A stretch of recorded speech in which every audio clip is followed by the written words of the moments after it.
वहीं शेख हसीना जी कुछ दिन और रुक लेती आप हमारे इस देश में। आप तो इतनी जल्दी अपने घर वापस जाने लगी। नहीं मोदी जी, मुझे यहाँ पर आपके देश में भारत में रुके हुए काफी दिन हो गए। अब मुझे मेरे देश वापस छोड़ाओ, मैं अपने देश वापस जाना चाहती हूँ। लेकिन बहन शेख हसीना जी एक बात बताओ, आप पानी के रास्ते अपने देश बांग्लादेश क्यों वापस जाना चाहती हो? आप अगर चाहो तो मैं आपका हवाई जहाज का एक टिकट करा देता हूँ। पानी के रास्ते से आप घर क्यों जाना चाहती हो? मोदी जी, आप मुझे पानी के रास्ते ही नाव के जरिए मेरे देश बांग्लादेश छोड़ दो। चलो बहन शेख हसीना जी, आपकी मर्जी। पानी के रास्ते नाव के जरिए मैं आपको आपके देश बांग्लादेश में छोड़ के चला आता हूँ। लेकिन बहन शेख हसीना जी एक बात बोलूं, आप नाव पे खड़ी हुई हो, नाव का बैलेंस डिसबैलेंस हो रहा है। थोड़ा सा नाव पर बैठ जाओ तो नाव अच्छी तरीके से चलेगी। अरे मोदी जी, शेख हसीना जी को नाव में लेकर कहाँ पर जाने लगे?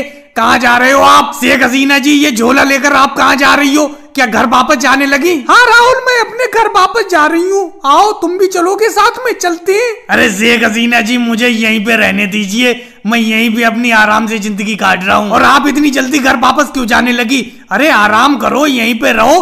कुछ दिन आप मोदी जी के घर पे रह ली, अब मेरे घर पे रह लो कुछ दिन। नहीं राहुल, अब मुझे यहाँ पर भारत में रहते हुए काफी दिन हो गए। मोदी जी ने अच्छी तरीके से मेरी खातिरदारी की। अब मैं अपने घर वापस जाना चाहती हूँ, मुझे घर जाने दो। अगली बार जब भी मैं भारत आऊंगी तो आपके यहाँ पर जरूर रुकूंगी राहुल। शेख हसीना जी, मैंने अपने हाथ से चाय बनाई है, उसी चाय को पी रहा हूँ। एक कप और बची हुई है चाय पीकर जाओ यहाँ से। रोक लो मोदी जी नाव को यहीं पे। नहीं अखिलेश, अब मैं चाय किसी और दिन पीऊंगी। अब मुझे घर वापस जाने दो। नाव को पहुँचते पहुँचते भी रात हो जाएगी हमारे देश बांग्लादेश। वैसे बहन शेख हसीना जी, मैं तो आपसे कह रहा हूँ कुछ दिन हमारे देश में यहाँ पर मेरे घर और रह लो। मेरे घर तो आप रह ही रही थी, अब राहुल के अखिलेश के इन दोनों के घर भी रहकर देख लो, हमारे देश में बहुत प्यार मिलेगा आपको। मोदी जी, आप सब लोगों की यही इच्छा है तो मैं कुछ दिन और रुक जाती हूँ। राहुल, आज शाम का खाना तुम्हारे ही यहाँ पर खाऊंगी। जाओ खाना तैयार करो जाकर, और भाई लोगों को वीडियो को लाइक करो, चैनल को सब्सक्राइब करो।